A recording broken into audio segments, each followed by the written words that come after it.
Okay, good morning, everyone. I'm thrilled that you've made it this morning, despite the weather and other cancellations. So it's great to have you with us today for the day. So I'm Ibrahim Habli. I'm a professor of safety critical systems here at York, and I'll be chairing most of the sessions. Okay, let me remind you why we're here, or at least the stated aim of the event, which is to examine the moral responsibility and legal liability for the safe use of AI, both in the NHS and wider healthcare sector, and ask what safe AI looks like in practice. So unlike many other events where people are interested in AI as a technology, okay, which is fascinating in its own right, so I'm a computer scientist, AI is a fantastic piece of software.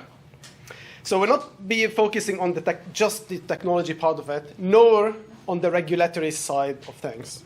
Because you see nowadays there are almost the discussion is dominated by two areas of focus: the technology itself or how to regulate it.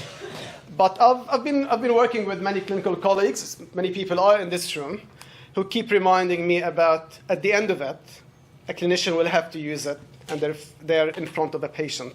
And now, from a safety point of view, we're interested in that side of safety and assurance, because safety happens or doesn't happen in that context. So we're starting from the end. But also, I was fortunate to spend at least a year or two with Sean White and his team within NHS England clinical safety team, where I got to see things from the inside rather than from the outside, and the challenges the NHS faces in terms of different trusts, but also as a large organization. And that's the focus of today. So we'll be discussing technologies, regulations, standards, but at the end of it, we're interested in this question that many clinicians ask, or what I might call, it's not my term, everyday clinicians ask, which is it going to be safe for my practice? Okay. And as part of the projects we'll be discussing, Tom Lawton, Mark Sujan, and I wrote this very short piece for the Future Health Journal, where we focus on three recurring questions, implicit or explicit, we see in the literature or in the debate, which we flagged as technology-centric. The first one was, how can AI substitute for humans? Or in many cases, people don't say it, but this is what they imply in terms of supporting the workforce, and even some diagrams where you have AI and the human. And the question is it like instead of future human clinicians or not? The other question we highlighted in the paper, which is recurring, which is how can we be confident that AI is safe? And the third one was how can we put a human in the loop to ensure that AI decisions are safe?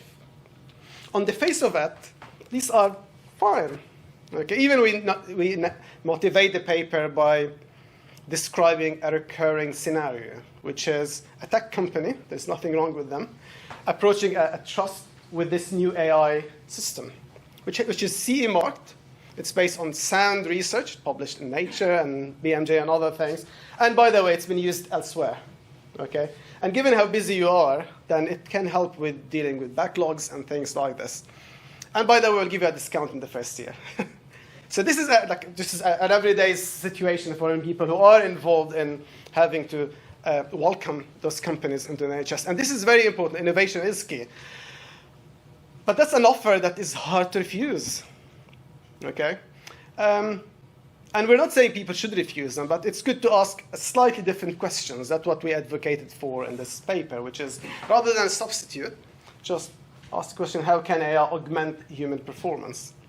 In many cases, people say it, but whether they mean it, that's the key thing.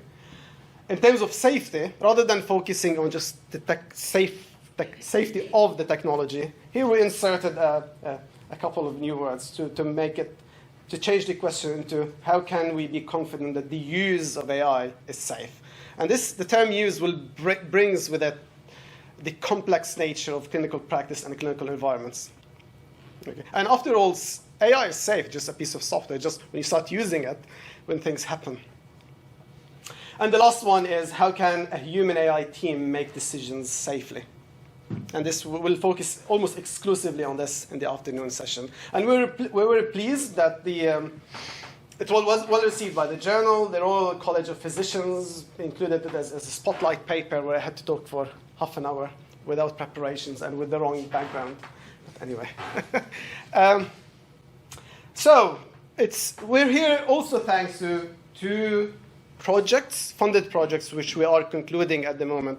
The first one is ARTAS, Assuring Responsibility for Trustworthy Autonomous Systems, which was funded by UKRI. And the next project is Shared Care, which has just concluded and funded by the MPS Foundation. These projects ran side by side, so we didn't draw any unnecessary lines between the two. And both are inherently interdisciplinary, where we had at least 4 disciplines coming together to address the questions of around responsibility in its different senses. We'll say more about the outcomes of those projects. That's what the bulk of the presentations will focus on. I'll share the slides with you. We produced a lot of papers. Some are, and many others are still in the pipelines. And these centered on purely technical perspectives, like training models, AI models to address a particular scenario, in this case, management of diabetes, to things which are on other side of things, addressing purely the ethical dimensions of it. But my favorite papers tend to be the ones where we all came together and addressed a particular area from different perspectives, and spending hours and hours just redefining terms or agreeing on terms, and whether a fault is something which goes wrong or something illegal or ethical. And the host today is the Center for Assuring Autonomy, thanks to Sarah's great organization. So let me briefly tell you more about the Center for Assuring Autonomy. It's a partnership between the Lloyd's Register Foundation, which is our main funder, and the University of York. And we're interested in both research as well as applied innovation or applied research at the intersection of AI and safety, especially for systems as they start to be granted more autonomy. So we've started a while ago, 37 years ago, when people were thinking about whether software is something we need to be concerned about, because it's not physical. So and since then we've been very busy. We work across sectors. So healthcare is a priority sector for us, not the only sector, and we're building a lot of work based on the Assuring Autonomy International Program, which was funded by the foundation as well, where in the last 6 years, the foundation and AIP funded at least 9 projects, with what we call demonstrator projects, which were used to augment existing research projects and effort to focus on the safety side of things. So I highly recommend having a look at some of those case studies.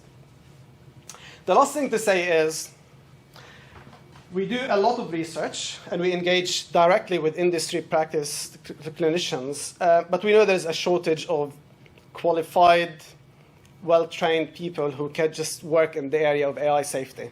And that's why we've been fortunate to be awarded one of 12 centers for doctoral training by UKRI 2 years ago, focusing on the question of AI safety. Again, across different domains, healthcare is one of the key domains. So briefly on science, our center for doctoral training with its focus on AI, our vision here is to train a cohort of talented students with the research expertise and skills necessary to ensure that the benefits of AI-enabled autonomous systems are realized without introducing harms as their systems and their environments evolve.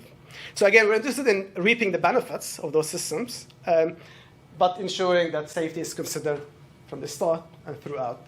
And here we're maintaining the theme of this place, which is we're inherently interdisciplinary, 5 different disciplines coming together, and 35 partners, including key partners from healthcare, NHS Trust, MHRA, HSSIB, and others. So I hope we'll be able to continue to contribute to this field for a while. So briefly on the agenda. So in the morning, we'll start off with reporting back some of the results from the mainly ARTAS project. Then we'll hear we have a couple of talks more from a practice-oriented side of the deployment of AI safety. We'll have lunch. In the afternoon, we'll slightly switch to the MPS project and consider more directly questions about human AI teaming and more widely the question of liability sink that many clinicians are concerned about, and Tom will say more about it. And finally, we'll conclude with a discussion where we come together in different groups and address questions of common interest.